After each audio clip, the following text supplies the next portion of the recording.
Olá!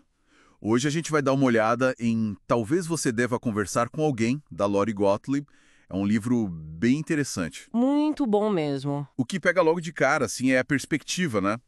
A autora é terapeuta, mas acontece uma coisa na vida dela, uma crise, e ela acaba virando paciente também. Exato. A gente vê os dois lados do divã, né? É uma espiada muito humana na terapia. Pois é.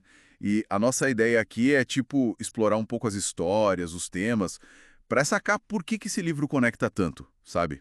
Vão nessa. Tudo começa com um choque bem pessoal para a autora, né? Um término de namoro. Bem no nada, né? Totalmente. O cara basicamente diz para ela: Olha, quero casar com você, mas não quero criar seu filho. Uma coisa assim, Nossa. pesado. Sim. E ela descreve aquela sensação de ser tratada como, sei lá, um item à la carte. Ele queria uma parte dela, mas não o pacote todo. Essa dor que é tão comum, né? Já puxa a gente para a história dela. Com certeza. E o mais fascinante, eu acho, é como essa vulnerabilidade toda dela, tipo, reverbera no trabalho dela como terapeuta. Como assim? Não é só aquela ideia de, terapeutas são gente como a gente. É mais profundo. A experiência dela como paciente parece que ilumina o trabalho dela por dentro, sabe? Entendi. Ela vivencia as mesmas coisas que tenta ajudar os outros a superar. Exatamente. Ver ela, que é treinada para isso, caindo nas mesmas armadilhas mentais, é muito forte. E aí ela vai buscar o Wendell, o terapeuta dela. Isso mostra essa necessidade de apoio, né? Tira um pouco aquele pedestal da terapia. Total. E enquanto ela está lá lidando com a confusão dela, a gente conhece os pacientes.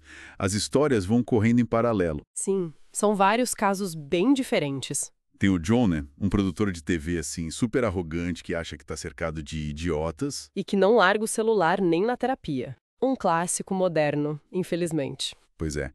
Tem a Julie, que é jovem, recém-casada, mas recebe um diagnóstico terminal. Uma data limite, como o livro fala. Nossa, que situação difícil. Muito. Tem a Rita, uma senhora que acha que a vida dela foi um desastre e pensa em acabar com tudo. E a Charlotte, que vive repetindo o padrão em relacionamento furado.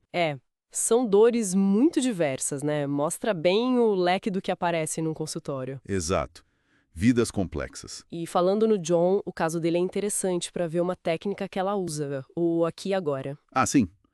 Explica um pouco melhor. Basicamente, ela usa o que acontece ali na sala, na interação deles. O jeito dele usar o celular, como ele fala com ela, para entender como ele funciona lá fora. Entendi. A sola vira um espelhinho da vida dele. Isso, um microcosmo. E tem também a questão da autoexposição do terapeuta, né? Aquela dúvida, quando contar algo pessoal ajuda e quando atrapalha. O livro mostra que não tem resposta fácil para isso. É uma linha bem tênue, imagino. E a gente vai descobrindo mais da vida da própria autora, né? Sim, a história dela também se desenrola. A decisão de ter filho com doador de esperma, por exemplo. E como ela chegou na psicologia depois de tentar outras coisas, Hollywood, até faculdade de medicina. Pois é, não foi um caminho reto, né? O que reforça muito essa busca por sentido, que é um tema forte no livro todo. Totalmente. Isso leva a outros pontos importantes, umas pérolas mesmo. Tipo, a importância de aceitar os sentimentos sem ficar julgando. Ah, o que o Wendell fala pra ela, né? Exato. Aquela coisa de seus sentimentos não precisam fazer sentido lógico. Usa eles como mapa. É libertador isso. E tem a ideia do Bion também de abordar cada sessão sem memória nem desejo. Como assim sem memória nem desejo? É tipo estar totalmente presente ali, sabe?